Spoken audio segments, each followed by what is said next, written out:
Good morning বন্ধুরা, তোমার সকলে স্বাগত আরতি ডেইলি ব্লগে। এসে গেছে নতুন ব্লগ নিয়ে। তো চলো আজকে দিনটা তোমার সাথে শুরু করব। তো গলাটা একদম বসে গেছে, ঠান্ডা লেগে গেছে। কালকে একদম সকালবেলায় স্নান টান করে গেছিলাম মন্দিরে, পুরো ঠান্ডা লেগে গেছে। এখানে একজন ঘুমোচ্ছে, এখন বাজে 8টা। একে বলছি ওঠ, একটু আজকে বেরোবো। তো কোথায় কোথায় ঘুরবো সেটা তো অবশ্যই তোমার সাথে শেয়ার করতে থাকবো। তো চলো এখন একটু চা খাবো। এই মাত্র গিয়ে চাটা নিয়ে এলাম, তো ফোনটা চার্জ ছিল না বলে ফোনটা নিয়ে যায়নি। চার বিস্কুট বাড়ি থেকে নিচেই হোটেল থেকে নিচে গিয়ে নিয়ে চলে এলাম। তো চলো এখন এটা খেয়ে নিই, খেয়ে স্নান করবো, তারপর কোথায় ঘুরতে যাচ্ছি সেটা তো তোমার সাথে আলোচনা হবেই। আর একটা ঘুম দিচ্ছে পুরো। চলো আমরা রেডি হয়ে গেছি, এখন বেরোচ্ছি। কোথায় কোথায় যা এখনো পর্যন্ত ঠিক করিনি, জাস্ট বেরোবো, তারপরে ঠিক করবো। আইছিস না? দিচ্ছি, দেখি কাকিমারা রেডি হয়েছে কিনা দেখিনি। কাকিমা রুমে চলে এসেছি।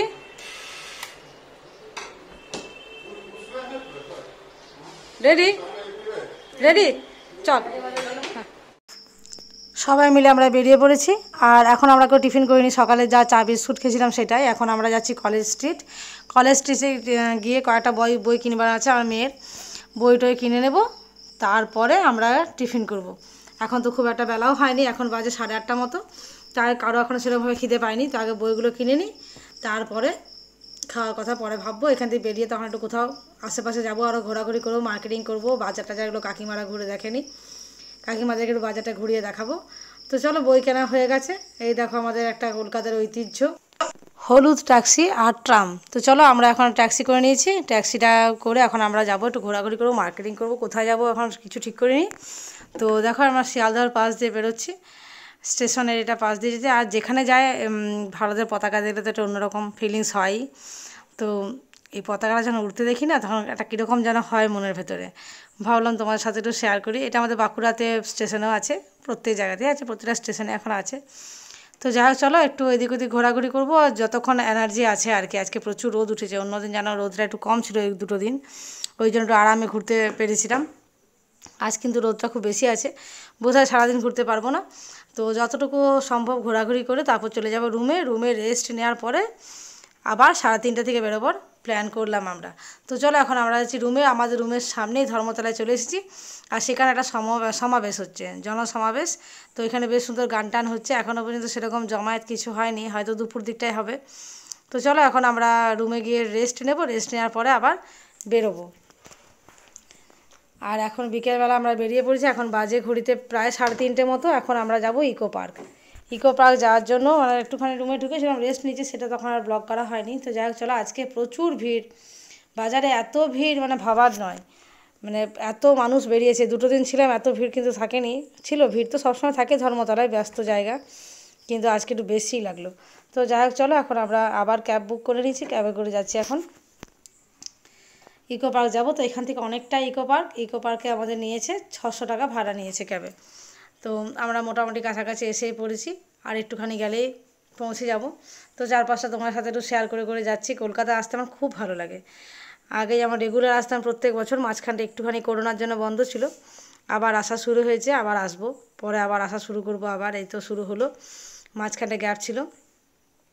তো যাই হোক, এখন আমরা মোটামুটি পৌঁছে গেছি। দেখো বিশ্ব বাংলার একটুখানি তোমরা দেখতে পাচ্ছ সামনে, আর বিশ্ব বাংলার পাশ দিয়েই পেরোবো।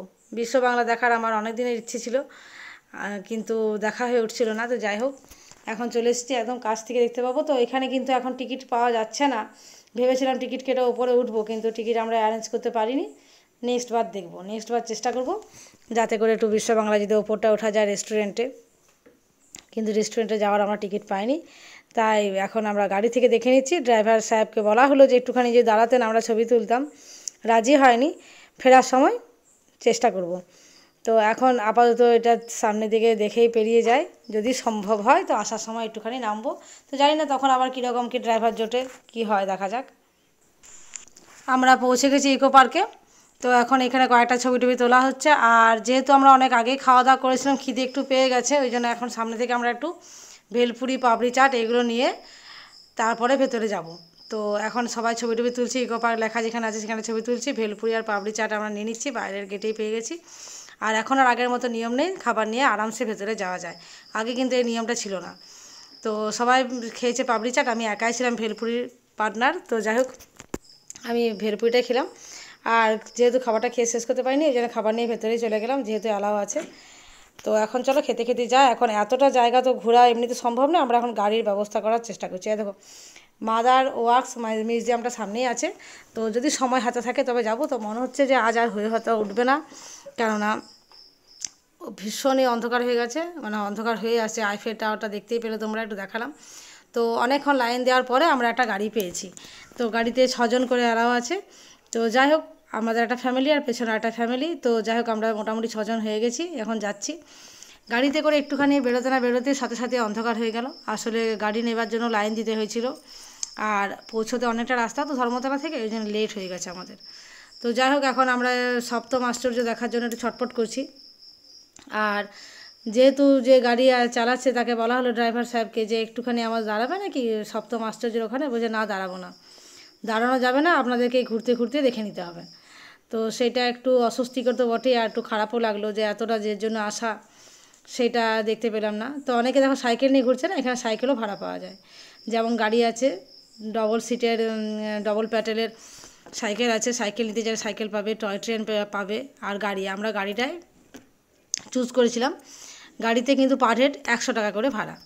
আর সাইকেলটা বলতে পারছি না কত, সাইকেলটা আমি আর চেষ্টাও করিনি দেখার বা খোঁজ নেবার, কারণ আমাদের একটু তাড়া ছিল। তো যাই হোক, চলো আমরা ঘুরতে ঘুরতে দেখো সামনে চলে এসেছি আইফেল টাওয়ারের কাছে। অনেক রিকোয়েস্ট করলাম একটু দাঁড়াবার জন্য, কিন্তু না, দাঁড়ানো হলো না এখানে।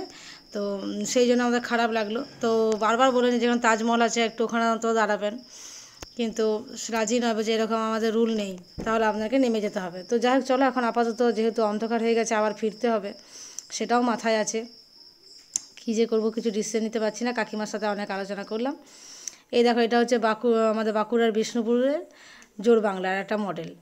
তো বাঁকুড়া বিষ্ণুপুর তো আমরা দেখেই থাকি, তাই এখানে আর বেশি সময় নষ্ট করলাম না। তো এবার আমরা যাচ্ছি যেখানে সপ্তম আশ্চর্যের দিকটাতে এগিয়ে যাচ্ছি। তো দেখা যাক, যদি ড্রাইভার সাহেব দাঁড়ায় তো ভালো, নাহলে আমরা ভাবছি নেমেই পড়বো, কেননা ওটা দেখতে আসা, আর না দেখে চলে এলে কীরকম হবে। এটা একটা মাস্ক গার্ডেন, সমস্ত রকমের মুখোশ আছে, মুখোশ দিয়ে বাগানটা তৈরি করা, কিন্তু এত লাইটের রিফ্লেকশনের জন্য তোমরা হয়তো ঠিক বুঝতে পারছো না। আর চারিদিকে রাত হয়ে গেছে, তো ওই জন্য একটু লাইট জ্বেলে দিয়েছে, ওই জন্য সব কিছুটা ধরা পড়ছে না ক্যামেরায় ঠিক, মানে লাইটে আর মোবাইলে একটু রিফ্লেক্ট হচ্ছে। তো যাই হোক, আমরা সপ্তম আশ্চর্যের কাছে এসে নেমে পেলাম, গাড়ি ছেড়ে দিলাম। গাড়ি ভাড়া যায় যাক, কিন্তু এগুলো না দেখলে খুবই মিস করতাম। দেখতে পাচ্ছেন মিশরের পিরামিড করা আছে। আমাদের সপ্তম আশ্চর্য সবগুলো এখানে পেয়ে যাবে। তো চলো আস্তে আস্তে ভেতর দিকটায় যাই। তো আমার মনটা কিন্তু পড়ে আছে তাজমহলের দিকে, ওই দিকটাই একটু যাবার। এই দেখো চলে এসেছি গল্প করতে করতে তাজমহলের কাছে। দিল্লিতে গিয়ে যাদের দেখার সময় সুযোগ নেই, তারা কিন্তু এসে এখানে স্বাদ মিটিয়ে নিতেই পারো আমার মতন। তো আমি একটু বেশি সময় এখানে দিয়েছি, বাকিগুলো অতটা ঘুরে দেখিনি, একটু বেশি অনেকটা সময় এখানে কাটিয়েছি। আর এদিকে দেখতেই পাচ্ছ আরও অনেক রকম আছে স্মৃতিসৌধ, সে সবই এখানে তার মানে নিজের নিজের স্মৃতিসৌধের মহিমা নিয়ে সবাই এখানে বিরাজমান। তো তাজমহলটা বারবার আমাকে টানছে। তাজমহলের কাছে অনেকটা সময় কাটিয়েছি, রিলসও বানিয়েছি প্রচুর। আর এটা হচ্ছে কলোজিয়াম, এটাও দেখাবো তোমাদের ভেতর থেকে গিয়ে। আর আছে চীনের প্রাচীর, চীনের প্রাচীরটাও ঘুরেছি, চীনের প্রাচীরটা ঘুরতেও বেশ ভালো লাগলো। এখানটা এমন কিছু বেশি জায়গা নিয়ে নয়, অল্প জায়গার মধ্যে এতগুলো যে করেছে, এটা এখন বিরাট ব্যাপার। আর বানিয়েছে খুব সুন্দর, এক জায়গায় এলে সবগুলো দেখা যায়। এখন আসল জায়গায় গিয়ে আসল জিনিসটি দেখার মজা তো সবসময় আলাদা হবেই, তবে এখানে এসে যে একটা অবয়ব আকৃতি পাচ্ছি, সেটাও কিন্তু কিছু কম না। ও বাবা, এখানে ছেলে আবার শাহরুখ খান হওয়ার চেষ্টা করছিল। তো যাই হোক, চলো এখানে আমরা অনেক ছবি টবি তুলেছি, অনেক আনন্দ, অনেক মজা করেছি। এবারে ভেতরে গেলে সব একটু একটু করে সব আমরা দেখে এবার বাড়ি ফিরবো, সেটাও টেনশান আছে। সকালে আবার আমাদের আগামীকাল সকালে আছে ফেরার বাস। তো ব্যাগ ট্যাগ গোছার ব্যাপারও আছে, অনেক চাপ, অনেক কাজ। এখান থেকেও তাজমহলটা ভালো লাগছে, কিন্তু চীনের প্রাচীরের ওপর থেকেও তাজমহলটা ভালো লাগছে। তো চলো একটু কলোজিয়ামের ভেতরটা গিয়ে দেখে আসি ব্যাপারটা কী। তো এটা তো সামনে থেকে গিয়ে দেখাটা হয়তো অসম্ভব ব্যাপারই হবে আমার পক্ষে, তাই ভাবলাম এখানে ভালো করে খুঁটিয়ে খুঁটিয়ে দেখে নিই। ভেতরে ঢোকার ব্যবস্থা আছে, ভেতর থেকে তুমি ইচ্ছে মতো দেখতে পারো। এখানে যে আগে ছিল না, ইতিহাস বইয়ে তোমরা অনেকেই পড়ে থাকবে, মানুষের সাথে মানুষের সাথে জন্তুর যে লড়াইটা হতো, যতক্ষণ না একজনের প্রাণ যাচ্ছে ততক্ষণ এই লড়াইটা চলতো। এটা কিন্তু সেই মিউজিয়ামটা এখানে করা আছে। তো এখানে দেখতেই পাচ্ছ কত সুন্দর করে সব কিছু একদম নিখুঁতভাবে করা, সমস্তটা প্রচণ্ড নিখুঁত, যেরকমটা আমরা ইতিহাস বই পড়েছি ঠিক সেরকমটি এখানে করা আছে। খুব ভালো লাগলো এসে।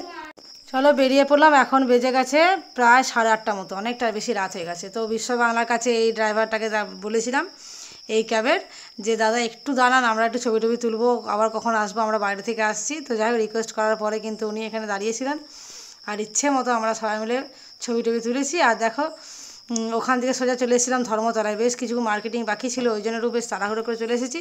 এই ছেলের জন্য নিয়েছি ট্রলি ব্যাগ। আগের দিন তো আমাদের ট্রলি ব্যাগ আর মেয়ের ব্যাগ নিয়েছিলাম, তো ওর একটা নেবার খুব শখ ছিল, ছোটো মতো ট্রলি ব্যাগ, তো সেটা নিলাম। আর আমাদের খাবারটা মা বেটা নিয়ে নিয়েছি। আর কাকিমা ডোনা বলো খাবো না কিছু, তো দেখা যাবে ওরা কী খায় পরে দেখবো। এখানে মিনারেল ওয়াটার নেবার জন্য দোকানটায় ঢুকেছি। তো চলো আমরা এবার রুমে যাচ্ছি।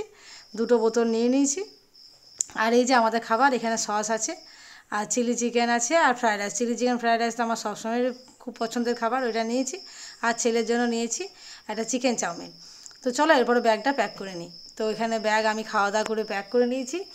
ব্যাগ প্যাক করে নিচ্ছে এই কারণেই যাতে সকালবেলা উঠে আর তাড়াহুড়ো না থাকে। সকালবেলা আমাকে আর একটু বেরোতে হবে। আমি যে মেয়ের ব্যাগটা নিয়েছিলাম সেটা একটু চেঞ্জ করব। ওর একটু ব্যাগটা ওকে দেখালাম ভিডিও কল করে, ও বলছে মা একটু ছোটো মনে হচ্ছে, ও আর একটু বড় নেবে। তো সেটা যাব শ্রীলেদার্সে ব্যাগ চেঞ্জের জন্য সময় হচ্ছে 9টা থেকে, সকাল 9টা থেকে 12টা। তাই ভাবলাম যে তাহলে আমি কাজগুলো যদি রুমেরটা সেরে যায় তাহলে কাল আর কোনো চাপ থাকবে না, সকাল সকাল স্নান করে বেরিয়ে যাব। বাজার টাজার করে আমাদের চেক আউট হচ্ছে 11টায়। তো হোটেলে কথা বলে নিচ্ছে, ওরা আমাদেরকে আরও এক্সট্রা 1 ঘন্টা দেবে, 12টায় চেক আউট করলেও হবে। তো চলো আজকের ব্লগটা এখানে রাখছি, দেখা হচ্ছে পরবর্তী ব্লগ।